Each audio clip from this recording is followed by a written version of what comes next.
Copy that for us. Yes.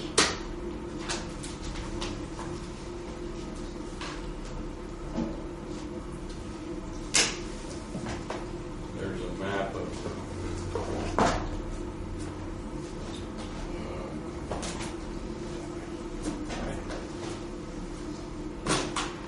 Hoosier Hills system. Oh, I forgot to bring it. But I'm sure that would be helpful to you Yes. too. I don't know if all of them have seen this map, so we could just take a look at it for a minute. Around here, it's a little fragile. Yeah, I see that. Maybe.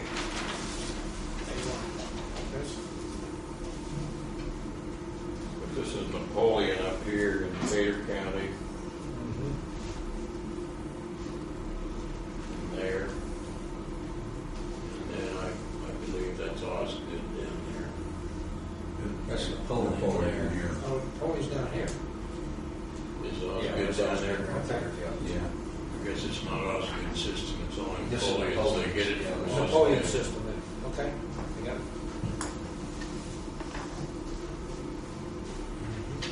But they need this one back. We can copy that and get it back to you. Okay, appreciate it.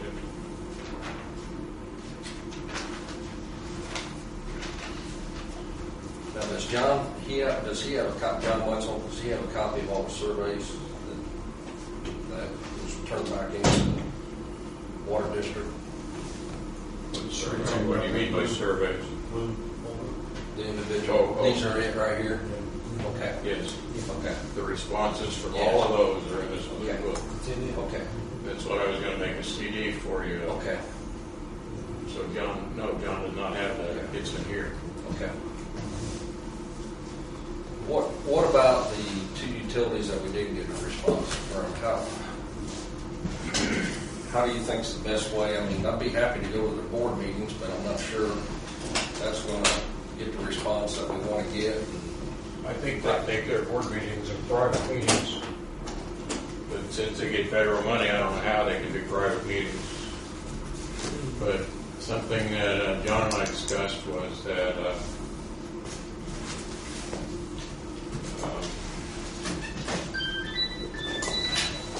can't think of the lady's name who's your representative, Julie Berry.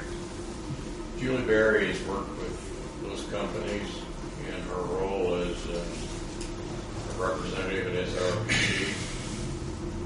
And she may have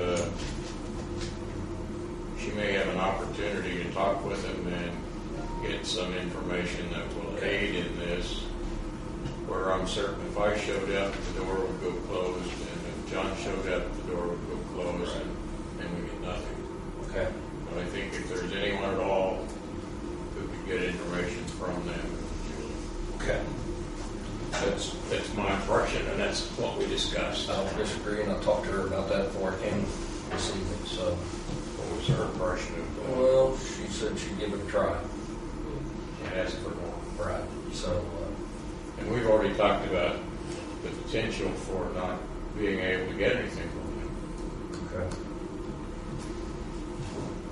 Well, we'll handle it that way and let her do some groundwork on it and see if we can make any headway. Okay, good. Do you have any questions for us, or do we have any questions for you? Well, first of all, I want to thank the board for selecting us.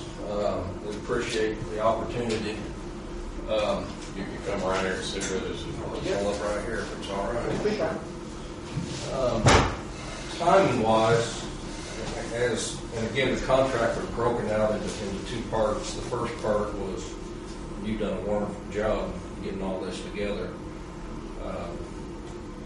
John and I talked, and as far as timing and what's going to be involved, and we really thought on this first part, it could take up to 3 to 4 months to get everything put together as far as with all the utilities, their boundaries, and getting a handle on what's going on with them. My thought is if that's, we would go 2 months, say maybe come back in February and update the board and say this is where we're at, and present to you what we've done and the contacts that I've made and the data we've been collecting, and and then 2 months after that, finalize all part one. And if everything was satisfactory to you as a board, then we'd go into part two. And part two would be about a 2-month effort. So we're looking at 6 months. I think it's realistic. If we get it done sooner, we'll get it done sooner. But I think to compile it and with the undertaking that's there and to do it and get the data and do it correctly, it's going to take 5 or 6 months to do it, to get your input on it. That's assuming that we didn't have all this and we go back and take a look at this, maybe we can speed it up a month or something. But The overload is useless. well, no, it won't be useless because we've got to get a handle on all the utilities in the county and their infrastructure.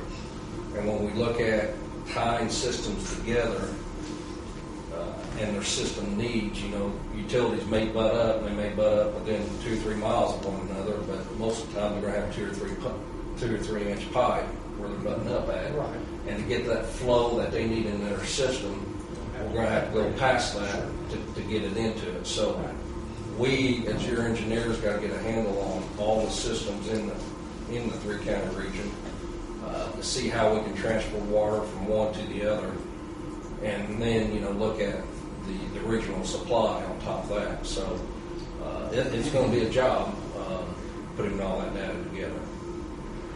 One of the pieces that's most missing is the constant production of water.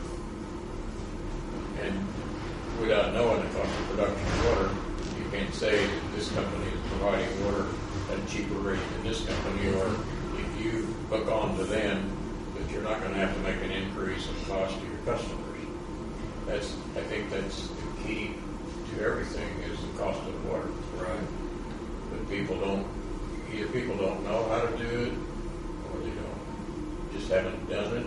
I think they don't understand everything that goes into it. I don't know for sure, but when you look at it, you'll find that that's one of the areas that really seems weak. Well, one rule. I don't know if you had that. Thank you. One thing we can do with the utilities that I work with is look at their rate structures. And typically, the lowest rate bracket would be an indication of what it would cost to make the water. It shouldn't be, but a lot of times that's a good indication because you run through, you get to the higher quantities.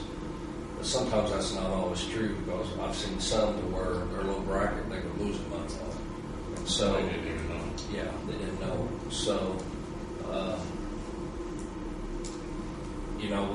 if we can't get the information, then we're going to have to make some good assumptions and, state it that this is what we based our assumption on to get a representative cost of what it would be to move water from one utility to the next. That's all I know we can do on it. They won't do, if they don't have it readily available, they're not going to get it available in 6 months. Either, Go back and physically. look at statistical data Right. and generate that. And they ought to do it for their own good. They should, I agree. They ought to know what it costs when they make a gallon of water. But that's what we're looking at, as far as timing wise, and wanted to run that by the board and make sure that that was satisfactory to you. And we can come back in January, but I think it's going to be a little bit premature. I think, with the holidays coming up, we probably really won't get a good start until after the holidays and maybe some preliminary stuff in the office. Try and get a handle on what we have here, but trying to get information out of people between now and the first of the year is tough. It's just reality. But we've got work we can do with this to get our hands wrapped around what we've got. And we can come up with a game plan as far as we've got some people that's got 30-some years experience. We'll probably start sending out and trying to work with the utilities and get the information. Most of the utilities have been cooperative, haven't they? You haven't had any problems in getting information and things of that nature. In the back of this blue book is a listing of the companies that we sent things to and whether we received something back. I noticed that we didn't get anything from the town of Sunman. We haven't gotten anything back